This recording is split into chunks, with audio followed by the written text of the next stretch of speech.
Saya punya data dan saya punya interpretasi.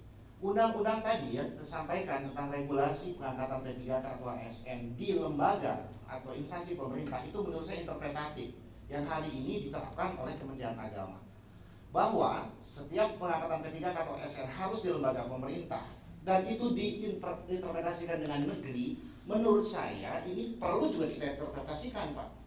Kenapa? Lembaga swasta ini disahkan oleh negara, diberikan izin operasional juga oleh negara. Nggak bisa dia berjalan jika tidak dilegalkan oleh negara. Sama dengan negeri. Jadi legalitas dari negara ini menunjukkan bahwa lembaga swasta adalah instansi pemerintah juga. Tidak ada bahasa negeri di situ, Pak. Yang ada instansi pemerintah. Jadi menurut saya loloskan P3K itu untuk guru-guru swasta yang ada di madrasah swasta, guru-guru honor itu. Allahu Akbar. Atas interpretasi itu. Saya sudah bicara ini Pak dengan Komisi 8. Baru 2 minggu kemarin kita udah RDPU dengan Komisi 8. Itu pertama. Yang kedua, kami juga udah RDPU dengan Komisi 10, Pak. Hampir 60 orang pasukan kami masuk ke semua ruangan RDPU dengan Komisi 10. Hadir ketika itu hampir 15 anggota DPR RI Komisi 10. Dan saya minta dibuka skenario anggaran, Pak. Karena kalau jawaban normatif dari Bapak akan terus kayak begini, Pak. Tapi kalau kita buka skenario anggaran itu sangat bisa diselesaikan urusan ini, Pak. Mohon maaf ya Pak ya, saya buka hari ini dengan teman-teman semua yang mungkin juga harus tahu tentang persoalan ini. Itu anggaran pendidikan nasional yang mendapatkan porsi terbesar dalam APBN, 20% anggaran APBN untuk pendidikan. Harusnya seluruh guru dan lembaga pendidikan di negeri ini sejahtera, Pak. Harusnya guru dan lembaga pendidikan di negeri ini maju dan berkualitas dan sampai ke mendunia. Kalau tidak benar skenarionya, maka sampai kapanpun kita akan begini, Pak. Tadi Pak Direktur bilang ada 7 triliun anggaran untuk Dirjen Pendis, untuk anggaran GTK. Mohon maaf Pak, saya buka di Komisi 10, itu 58 triliun anggaran pendidikan yang ditransfer ke Kementerian Agama. Dan saya mau jauh jelas juga hari ini, seperti apa Kementerian Agama dan Bappenas membuat skenario anggaran untuk pendidikan di madrasah termasuk guru-guru.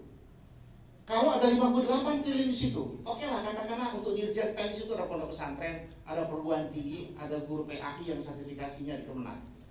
Tapi itu kurnya adalah pendidikan madrasah yang ada di Kementerian Agama. Ini harus porsinya lebih besar. Kalau 7 triliun tidak selesai, tambahkan lagi Pak. Betul. Kenapa? Karena ini menyangkut skenario anggaran dan hak anggaran pendidikan nasional.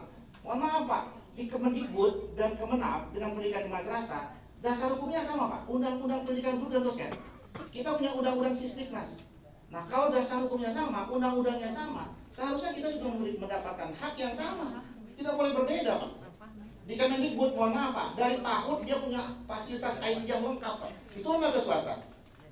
Dari TK sampai SD, SMP, hampir fasilitasnya lengkap Pak. Tapi di madrasah swasta, khawatir. Boro-boro lembaga swastanya Pak, guru-guru saya menjerit, kita diam semua Pak. Jawaban kita semuanya normatif. Jadi ini persoalan serius. Saya sudah sampaikan di Komisi 10, terakhir saya bisa sampaikan di Komisi 8. Resmi Pak, instansi Komisi 8 saya minta agar diintervensi ke Kementerian Agama. Karena ini harus segera diselesaikan. Nggak bisa kita teriak-teriak di jalan. Saya khawatir ningali PGIM teriak-teriak di depan istana, teriak-teriak di depan DPR RI.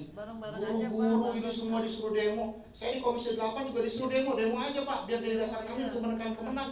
Oh mohon maaf Pak, kami guru, kami terhormat. Jangan tempatkan kami pada posisi yang terhina begitu.